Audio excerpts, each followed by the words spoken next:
Това е нещо, което искам ние да покажем на хората, че не е винаги толкова светущо, колкото изглежда на социалните мрежи, не е винаги си милионер в първата година. Общото, като стартираш бизнес, тегаво е. Има такива моменти, където нямаш един лев, където не знаеш какво ще правиш.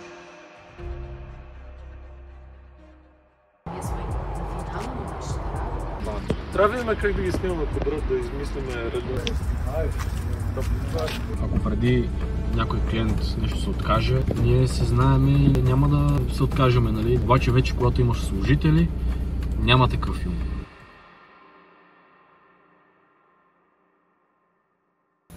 Dang the fucking life.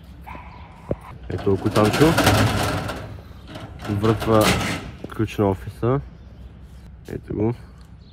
Главният герой. CEO of Kairos Creative. Ще направим един много брутален влог. И тук сега обявявам пред всички, че Роберто Александров започва да качва влог всяка седмица. Day in the Life. Така че очаквайте, абонирайте се за неговия канал. И предстоят много яки епизоди, тъй като ще видите отвътре как се развива нашата агенция, която вече даже има и променено име. Kairos Creative. Kairos Creative. Сигурно се чуете защо Kairos, ще го оставим за друг път. Също защо да го оставим за друг път, нека да кажем на хората. Kairos има две времена в Библията. Едното е Kairos, другото е Хронос. Хронос е стандартното време, което върви линейно. Тече си нормално. Ден за ден, час за час, секунда за секунда минава. А Kairos е времето, в което се случват големи неща. Експоненциален растеж. И ние носим експоненциални резултати и носим експоненциален растеж в времевата линия на всички хора, които са около нас. Не само на нашите клиенти, но и на всеки човек, който се докосне до нас. Това е нашата мисия. Точно така. Така че очакват ни брутални неща, момчета и момичета, и ще се видим след малко. Ние се оправяме за снимки и ай. Енигмата И здравейте хора, вече сме на първата снимачна локация, историческия парк. Събираме се, преговаряме сценарий, план и реквизит. Какво ще ползваме, какво няма ползваме и така. трябва да видим как да ги снимаме по-добре, да измислиме редно. Ай, ще видим после.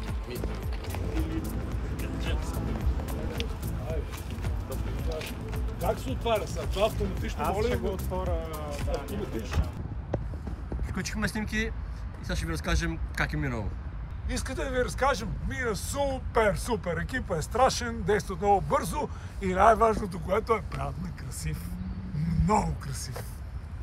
Точно така. И ще се видим в Надежда, за да видим как се получили кадрите. Така, обратно в офиса, префарваме файловете, не знам дали се вижда.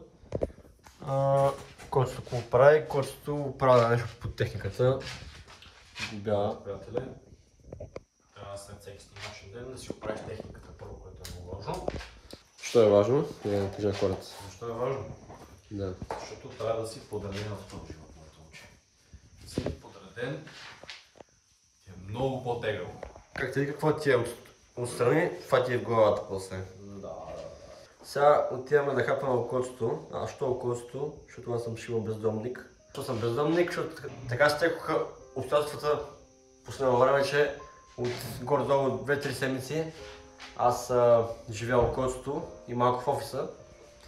Чат-пат. Има много дълго обяснение, може би много направи в бъдеще. Може да толкова крайно, че ще виждате каквото е. Няма да има нещо филтрирано, всичко ще е супер автентично. Няма да има fake it и make it. Видите как живеем като едни шивани спартанци, на път, винаги на работа, винаги на бойното поле.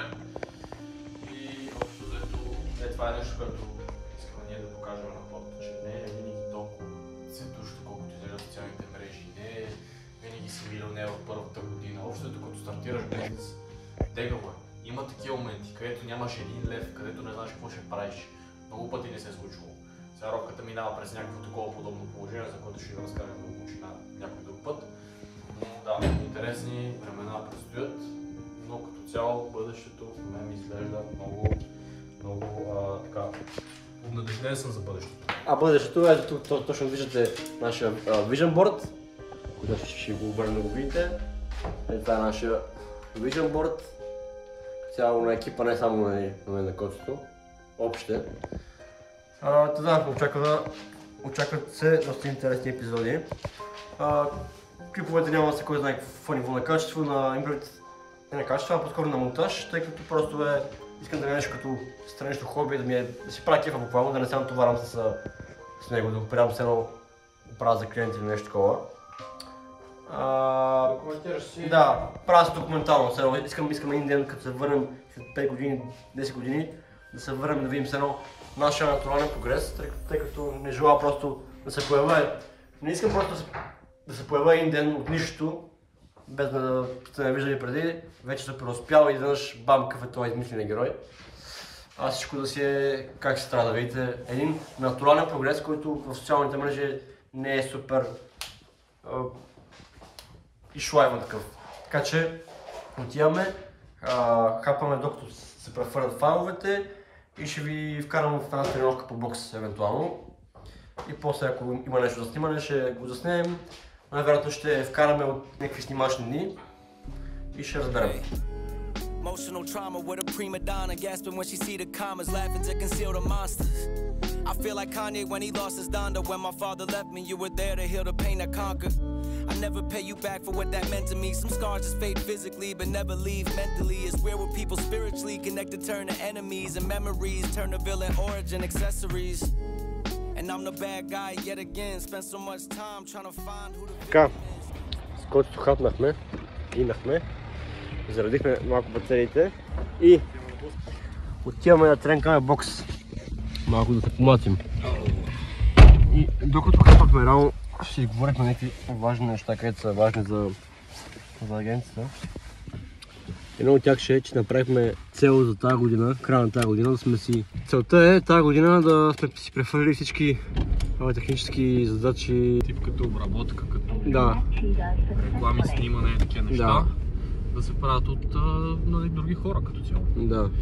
И вече като цяло имаме 3 потенциални човека, които ще ни влезат в екипа. Екипа вече се разраства. Ставаме все повече и повече. Сега ще бъде сложния процес да се обучат тия хора, нали, за да могат да ми се доверим. Това е нещо много, което сега не сме правили. Правили сме го, защото имаме хора в екипа, нали? Не сме само аз и той. Реално сме още към 6 човека сме общо в агенцията. Ще ги видите в последствие в клиповете. Да, ще ги видите в последствие, но идеята е, че до сега сме обучавали хора, които са ни познати и са ни в ядрото на екипа. Какво означава това, че всеки ден с нас и ние имаме пак достъп до тях. Да, повече достъп до тях, докато това си вече хора, които ще са ни баш служители. Да. И там вече няма да са в ядрото на екипа. Да, и съответно ще е по-трудно. По-трудно ще и ще е повече риск, но е нещо интересно, защото това сега си говорихме с Робката. Ако преди, да кажем, някой клиент нещо се откаже, ние се знаем и няма да се откажем, нали, да си кажем няма да спираме работа, отиваме да се търся на някакво друго място. Ние продължаваме да си бутаме, нищо че от този конкретен клиент сме спрели да вземем пари и доходът ни е намалял. Обаче вече когато имаш служители, няма такъв филм. Като ние те първо навлизаме, ще е интересно да проследите какво ще се случва.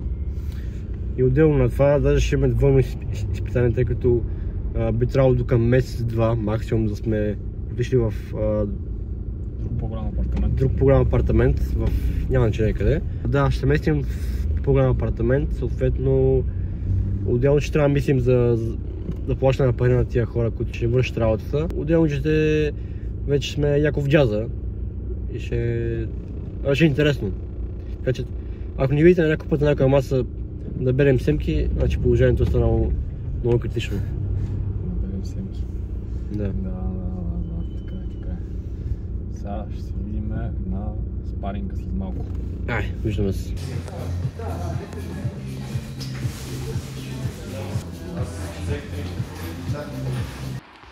Часа е 9:30. Аз приключих с задачите, които имах преди малко. Сега отивам към котството и отиваме към клиента да се видим.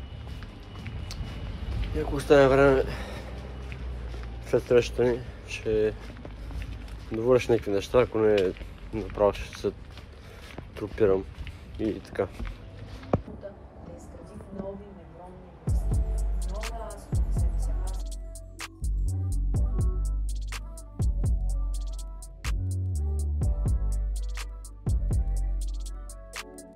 Здравейте хора, в момента сме в брейк на снимките. Малко закатам ти, Цвети. Цвети, какво ще кажеш? Върват снимките, доволна ли си? Много съм доволна, много креативна енергия тук тече навсякъде. Супер, много вдъхновяваща е нашата работа, източник на енергия, позитивизъм и много помагаме на хората. Супер, супер.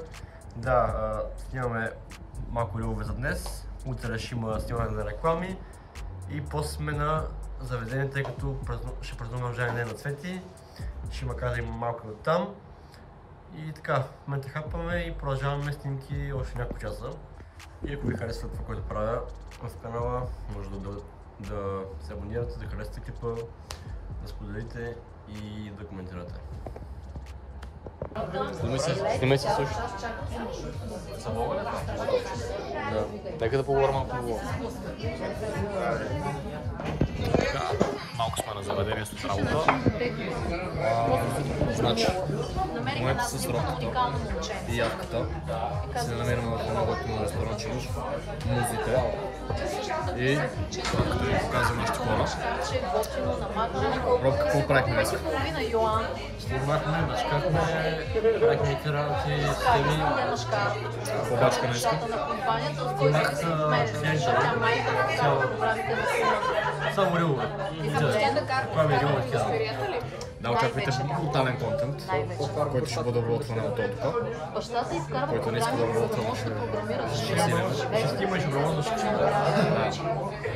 И ще се видим след още 3 уискита.